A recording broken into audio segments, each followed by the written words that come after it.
and welcome to a Memorial Day edition of the Red Mountain Express. I'm your host, Blake Westbrook. Joining me is Mr. Patrick Tucker. Mr. Tucker, how you doing today, sir? I'm doing great, Blake. How are you? I'm doing good. Missing Matthew, of course. Yes, as always. Yeah. Folks who don't know this, we start recording before we actually come on the air and put this to you. And so we've been using like the first 5 minutes to kind of talk to Matt about being a parent, and I'm sure he's got the hang of it by now. So he's still editing this. He is still editing this right now, like just smiling, and probably that or throwing his computer against the wall. Yeah, one or the other. Yeah, one or the other. So how was your weekend so far? Everything go well? You went to Chattanooga, right? It's been exhausting. Yeah, we went up to Chattanooga. We met some friends. They have two girls that are the same ages as our two boys. So we met them up in Chattanooga. We went to the aquarium. This morning we woke up and went to Rock City, your favorite place. First of all, tell me about the aquarium. Is it as good as the Georgia aquarium? I prefer the Georgia aquarium, but the Tennessee aquarium is cool. They have penguins. They have otters. They're very cool. Do they got a beluga whale? They do not have a beluga whale. Well, yeah, no. It's disappointing. But it is very cool. The kids loved it, of course. They had a great time. And then we went to Rock City. What is Rock City? So it is... I see the signs, of course. See Rock City. Have you been? No. Okay, Why so don't I go look at a bunch of rocks? That's not the Grand Canyon. This is what I've thought for 37 years as well, but somehow they convinced me this time to go. Did it cost to go to this thing? Yes. Okay. Yeah, right. They're making money. No, it's actually they do have a lot of rocks. It's obviously at the top of the mountain, and so there's stuff there, but there's suspension bridge and Lover's Leap, which is a great view off the top of the mountain, and there's a waterfall, and there's all kinds of gnomes for some reason. Was it worth the money spending? Absolutely not. But it was fun. We killed a few hours doing that, and the boys enjoyed it, I think. But they got done, and they were like, "Is that it?" I just, you see the signs going north, and you're like, "What is this Rock City?" And then you're like, "Oh, it's just a bunch of damn rocks." It was these people's garden. So we kind of caught up to a tour there, and they were telling us telling the people on the tour that actually paid for the tour that at one point there were like 900 of these barns. So during the Depression, when they started this, they actually went around to farmers and said, "We will paint your barn if we can put our advertising on the top of it." And so they went around and repainted all these people's barns for free and just put their See Rock City, and they did it all the way up through like Michigan and like all the way down to Alabama with the See Rock City or like come see the eighth wonder of the world or whatever, right? It's a bunch of rocks. I mean, it's cool. Was it worth all the paint they used? I mean, they're raking it in now, so they're still in business. So I think it was a good marketing strategy. You know what we should do? We should charge people to come see these rocks at our house. That's exactly what they did. They built a garden, and it was really their garden, like in their house, and then they started building paths, and then threw all these rocks. It's neat. I could do something like come see tall grass in my backyard. Come see Blake's overgrown backyard. Exactly. If you can get people to pay for it, you might have to start painting a lot of barns, but maybe you can get people to come for it. Some people will pay for anything. They'll be like, "Oh, here's $10. Let me see the backyard." Oh, yeah. Wow, what is that? Yeah, no. That's called sweet gum trees, sir. They're have these little thorny things that if you step on, it'll really hurt. You probably get some foreign tourists, Probably so. But everything was good. Everything was good. We tried to do they have a triple play pass where you can also do the incline railway up the mountain and down the mountain too. And you're gonna have to walk down, sir. This is only up.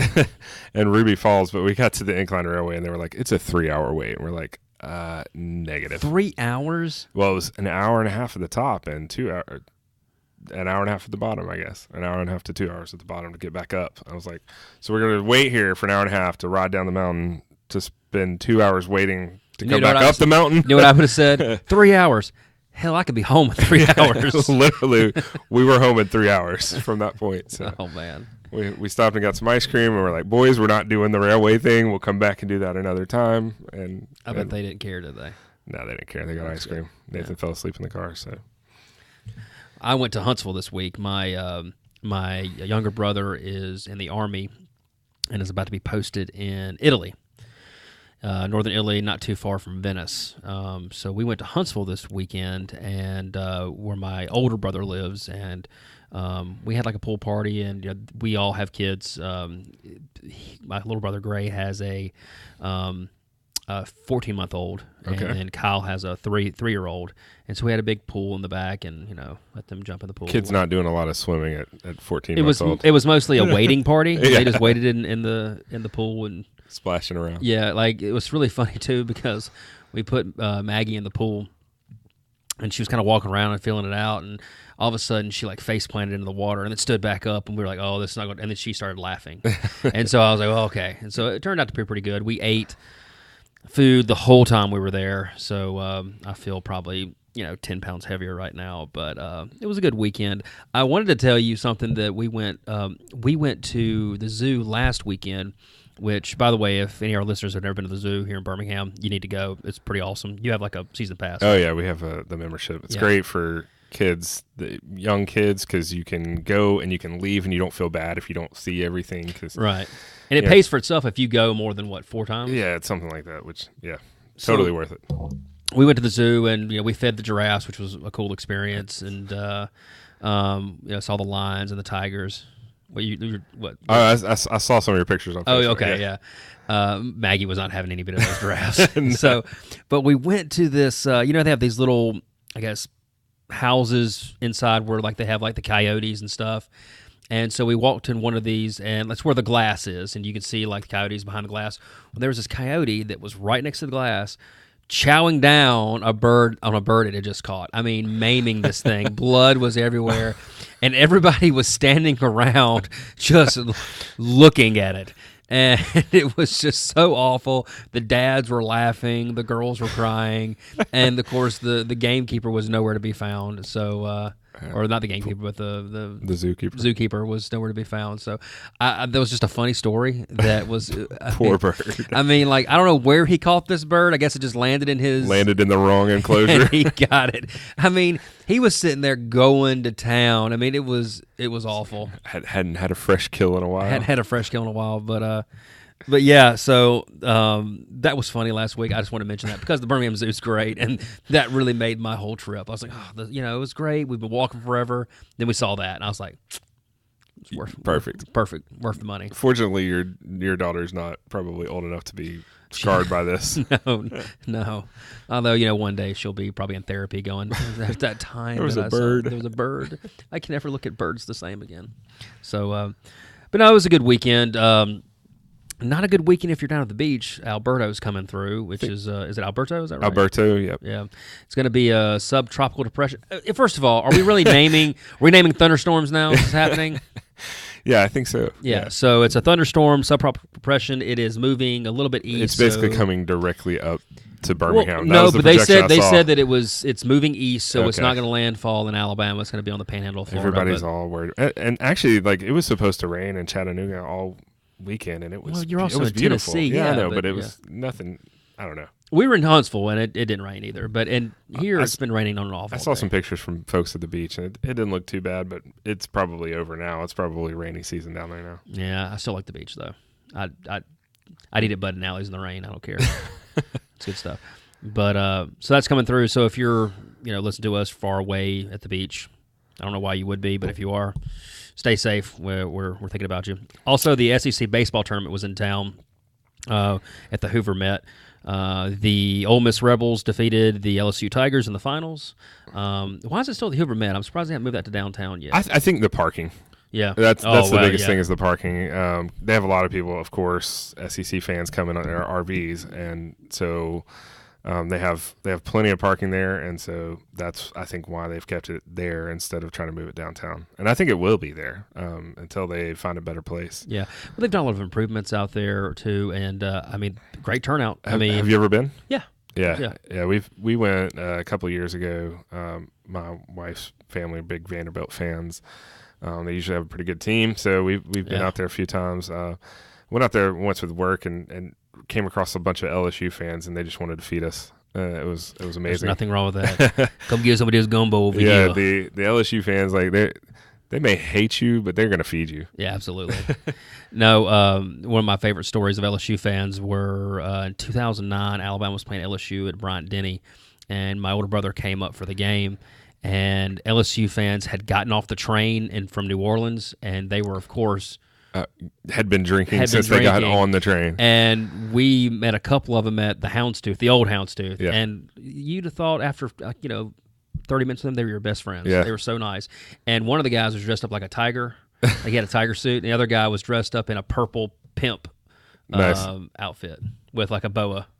It was great. That's beautiful. Yeah, it was beautiful. But wonderful people, good food. But that's a different story for a different time. So let's take a break. Let's listen to our friends over at Beecham Woodworks talk about the great stuff they have going over there. And we'll come back, talk about some news here in Birmingham.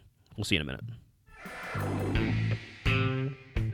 Beecham Woodworks is a locally owned and operated wood shop in Birmingham, Alabama, specializing in custom furniture and small home goods. Chris and K&M Beecham create a wide variety of unique pieces of all sizes, ranging from cutting boards to farmhouse tables. Using wood sourced from Alabama sawmills, Beecham Woodworks creates affordable, quality pieces that will be a one-of-a-kind fixture for your home. So support your local woodworker and visit redmountainexpress.com/woodworks or check them out on their Facebook and Instagram accounts. Beecham Woodworks, turning your house into a home. And welcome back to the second half of the Red Mountain Express. Patrick, let's talk about barbecue. Oh, okay. I love barbecue. Rodney Scott, who won the James Beard Award. James Beard Award-winning barbecue chef, Rodney Scott. You don't get to say those things. No, you really don't. In conjunction very often. In fact, never before has that happened, I don't think. So is he the first barbecue chef to win? I'm pretty sure he's the first barbecue guy to win a James Beard Award. So he has a barbecue restaurant in Rodney Scott Barbecue in Charleston, South Carolina, and he has decided to open up another restaurant here in Birmingham, right? Yep, it's going to be downtown. And he's partnering with who over? So Nick Packus. Sorry, I'm saying it wrong. I know I'm saying it wrong. Nick Packus, yeah. Yeah, of Jim and Nick's Barbecue is actually, so they're actually really good friends. I think Nick was actually the best man in Rodney's wedding. Wow. Yeah, so they're pretty good buddies. And I think Nick's been trying to get him to come and bring a barbecue restaurant here for a while to get his stuff out of South Carolina. I think Birmingham's a great barbecue town, better than Memphis. Much better.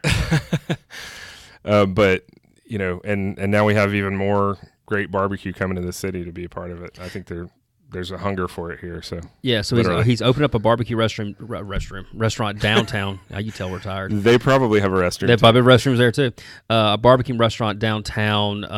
I went to their website and it's a normal barbecue. I mean, when I heard James Beard, I was like, what is he, like pouring grits on top of it? Does it have?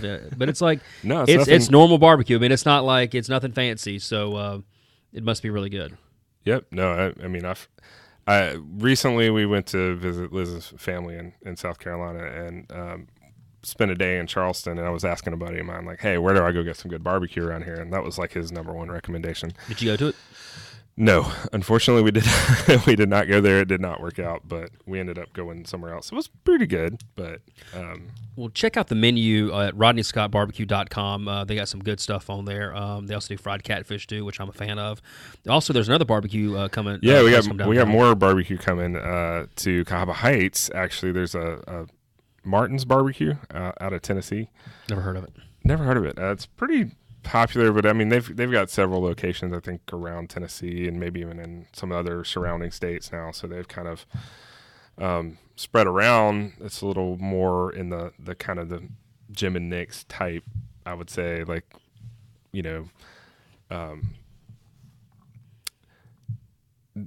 they're kind of commercialized. I got what you know what I'm saying. They're yeah. not like the mom and pop shop anymore. They've taken it a step next level and kind of commercialized it and moved the guy around. named Smokey's not out back. Yeah, doing the barbecue. Yeah, exactly. So they've standardized it enough to be able to move it around. It's not like I don't want to hesitate to call it a chain. Yeah, but that's technically what it is. But you know what? There are good barbecue chains and there are bad barbecue chains. Like, and Jim and Nick's is a good barbecue chain. I've never been to a Jim and Nick's location and had bad food. No, they've gotten that down. Yeah, it's not like I will mention this one like Dreamland. The Dreamland in Tuscaloosa is good. Agreed. Even though it's not the best barbecue in Tuscaloosa, which is Archibald's. Archibald's by far. By far. And then the Dreamland in downtown Birmingham over in... the one that's been there forever, which was kind of their second location. It's good. It's pretty good, yeah. But the other ones, just bad. Yeah, I think they put one in Atlanta, like somewhere in Atlanta, and we were like, oh yeah, there's a Dreamland over here. Let's go. And it was very disappointing. So I mean, if they're partnering with the original restaurant on Rodney Scott, if they're partnering with Jim and Nick's, it's going to be good stuff. But Martin's is just coming in by themselves, right? I don't know. I don't know. I don't know the story behind that. I just know they're coming to Cahaba Heights. They may have some partner as well, but the silent partner. Perhaps. Yeah. But we tell you all this to say there's great barbecue, but don't go to those barbecue places. Go to Rusty's Barbecue instead. Out in Leeds, or his food truck. It's open now, right? It's official. He's got it up and running. He's got licenses and certifications and plaques and placards on the wall and all that stuff. Hot water running in the thing. Yeah, he's got it all. What's he serving out of the truck now? Do you know? I know he's doing barbecue nachos. With the white sauce. I'm sure he'll put it on there if you want to. Yeah, that's good stuff. But he was at Trim Tab this past Friday. Good for him. To wash down that terrible beer. Some people really like Trim Tab beers. It's not that I really dislike it. It's just like everybody raves about Trim Tab beer, and I think it's okay, but it's not like people are like, oh my god, the raspberry whatever it is so wonderful. So you're more of a Good People fan. Yeah, Good People or Avondale, I think, or Cahaba, or any other beer than Trim Tab. It's a good thing we have a lot of variety in this town and breweries. I will say this: Trim Tab has great ambiance and a great location, so we'll say that. And they also have great taste in food. They do. This beer's terrible. What can I have? Nachos.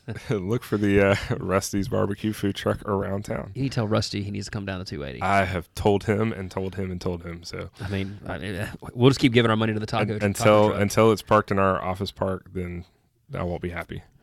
Yeah, exactly. Then I'll just make him keep delivering it. Exactly. So check out Rusty's Barbecue. There's some good stuff, and also we'll keep you updated on the 2 new barbecue joints coming to downtown Birmingham. In other news, live. We've gone back and forth on this. I was told it's Live. I think it's Live. It doesn't matter. It's ridiculous that they would name. I mean, So tell them what it is. We're over here talking about words right now. It's a movie that's being filmed in downtown Birmingham. I think we talked about this a couple weeks ago on the podcast. Aaron Eckhart. Yeah. Harvey Dent, Two-Face, is the lead. Awesome. Thank You for Smoking, which was a great movie. Great film, yeah. Aaron Brockovich. Yep. So he's in it. I don't know if this is not a big budget film, but I think it's a medium to small budget film. Yeah. Action film. It was filming downtown at First Presbyterian Church, actually. That's right. They did. I think when we had mentioned this last time, there was discussions about them. Yeah. Doing it at First Presbyterian, and then that finally went through. They did a car chase next to the church, and like the car flipped over. Yeah. And then I guess the action moved where they went running through the sanctuary and then down the hallway, which none of y'all know what First Presbyterian. If you go to the back, there's a bunch of offices back there, and running down the hallway where all the offices are. So this is going to be weird to watch this on film. Right? But I'm definitely going to see it. Oh, yeah. I mean, and we'll probably talk about how it needs to win 2 or 3 Oscars or something. You know? Of course. But in the meantime, they need to change the damn name of the movie.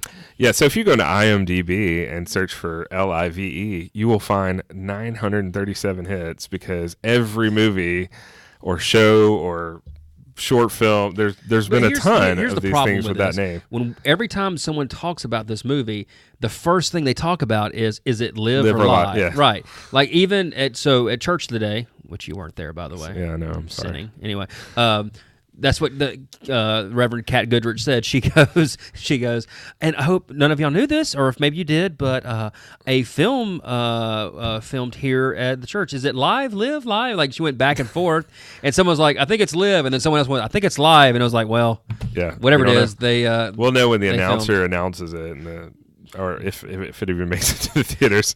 I think it will be. Is the movie like based in Birmingham, or is Birmingham substituting for another city? I don't know. I just know that they're filming kind of all over downtown. Yeah. So, and then apparently the Aaron Eckhart's been seen around town, like at different restaurants and stuff. And he was at, I think, speaking of barbecue, I think he was at Saul's Soul Kitchen over in Avondale. We're just hitting up every barbecue. So we mentioned Jim and Nick, Saul. We've got them all. You know, at some point when we mention these, we should be getting free barbecue out of this, right? Yeah, definitely. It's not happening though. I could probably hook you up. I bet you could. But so that was filming in downtown Birmingham. Some folks got some video of part of the scene or the scene of the car flipping. I saw somebody film the car flip over, which is pretty cool. It's like the oldest, crappiest car. No, it's not a car. It's like not a Yugo, but it's like a mini car. Yeah, it's like.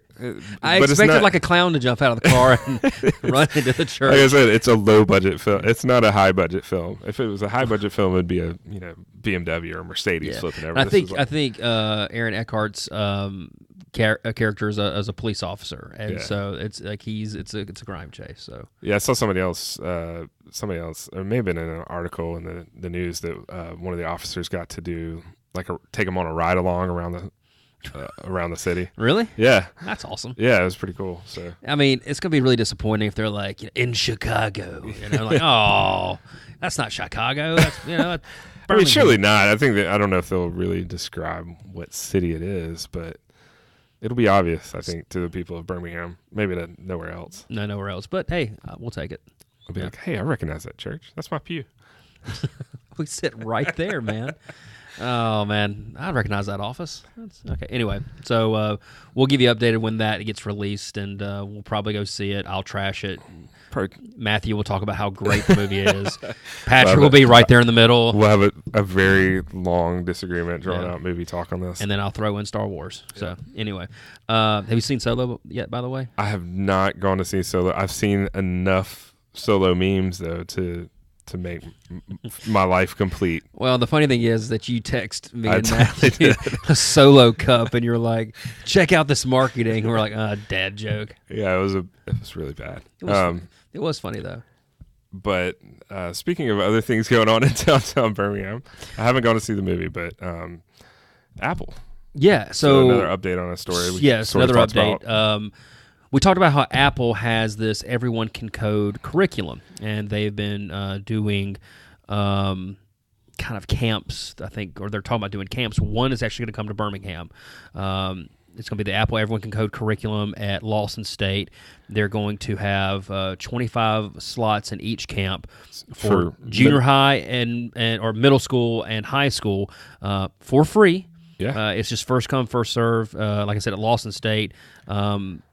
So I don't know much about coding or anything technologically wise. So I know a little bit. So tell me about what this is going to do. So, I mean, this is kind of an introduction to the Swift programming language, which is Apple's proprietary language. But one of the great things about Swift is that it's very easy to pick up, and it's very visual, and they have a great set of tools developed with it that sort of allow you to very quickly see your work represented. So I think it's a really great tool for introducing people to code.